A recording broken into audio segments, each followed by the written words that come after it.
I've paid close attention to the conventions of real media products in the construction of my action thriller trailer.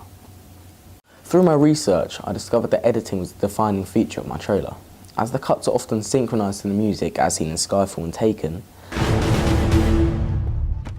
It's gone. Where is she? as the soundtrack reaches a crescendo, the editing becomes faster, and this is essential in building momentum and excitement in the audience. This is a technique I used in my own film during the cross-cutting section at the end. My trailer also uses titles to build tension and promote the film to the audience, for example Taken and most other trailers.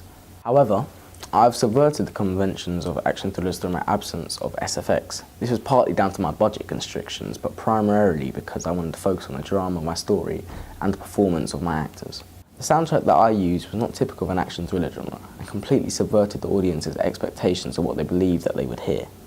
This is due to the narrative, and the two different types of music shift when the trailer displays the two types of character personas. Considering the narrative of my film, it was evident the genre, therefore I did not need to back it up to the soundtrack that I was to use. Due to this, I based the soundtrack on the two different types of tones within the film, the first being the innocent victim, the second being the revenge part. I also wanted to follow a conventional thriller narrative where a protagonist seeks revenge on those who've wronged him, using the hero's motif. I was influenced by Carrie, the old and the new version.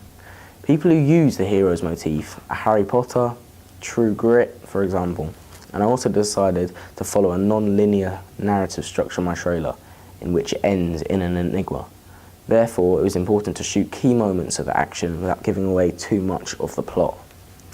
I've used the dramatic tagline, "He was lost and is found," which is a Bible reference, and links to the title of the film, Prodigal. This is conventional of action thrillers, as the main reason for this attack is revenge. For cinematography, I used a variety of conventional shot types in my trailer.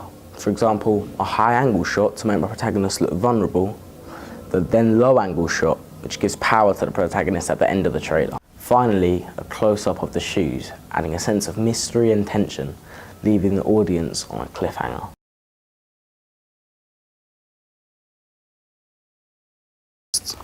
During my research into the marketing campaigns for films, the importance of synergy became more and more apparent. As I lead the actor as the key of the film, therefore I decided it was important to keep the representation of my protagonist consistent throughout my main product and ancillary tasks. I decided to keep the gun out of my magazine and poster to abide with ASA standards. Therefore I used other signifiers to represent the narrative and genre, such as costume and pose. In both my magazine and poster, my main image shows the protagonist in a confident stance with his hood up, for example inspired by Kick-Ass. Throughout the trailer, the main character is seen as wearing two different types of clothing. The first being a shirt that is tucked in and a tie. However, as the trailer nears to the end and the action scenes begin to occur, the main character is depicted in different clothes such as hat and glasses and a coat. This suggests a change of the character profile due to the bullying which he experiences at the start of the trailer.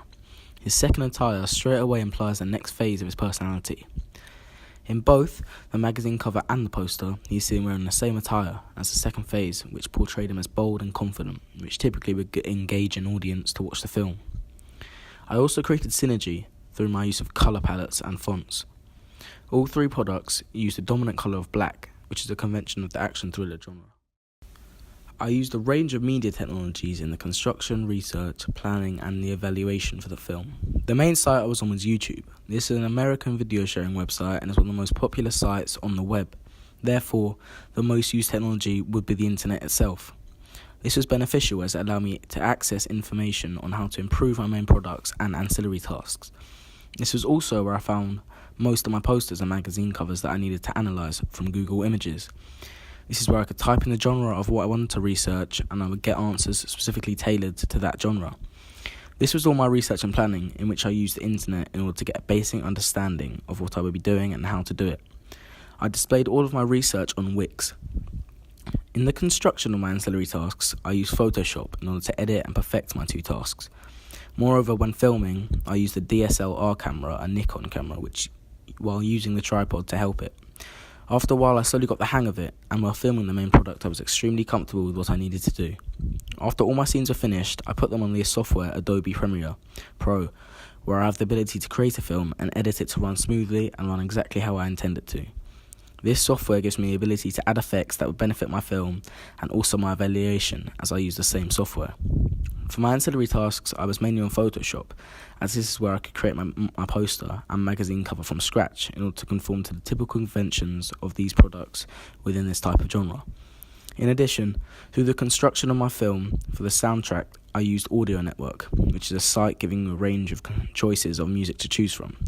Finally, for the evaluation, I used a DSLR camera to film myself as a base, which then I further added to it through the use of software Adobe Premiere Pro again, as I was able to portray what I was saying in my words on the screen, such as YouTube videos of the Taken trailer, for example. My family and friends gave me a wide variety of opinions and feedback. I interviewed 10 people to get a range of responses. The questionnaire sheet that I sent out was based on the characters in the trailer, the locations, and the idea it gives off considering representations. The feedback I got had a wide range of pros and cons, things that needed to be improved and things that I executed well. The majority of my responses stem from the fact that it is not evident that I was going back and forth between the storyline. I then tried to fix this through using a variety of soundtracks within the film to represent the two different types of moods and also two types of parts within the film, before the change and then after the change, and the effects that have upon the narrative. Through the trailer, the narrative and plot is evident, so the film is more about the journey and what makes him turn bad. This is what the audience want to watch. In addition, one of the questions was on the basis of what was the best factor of the trailer.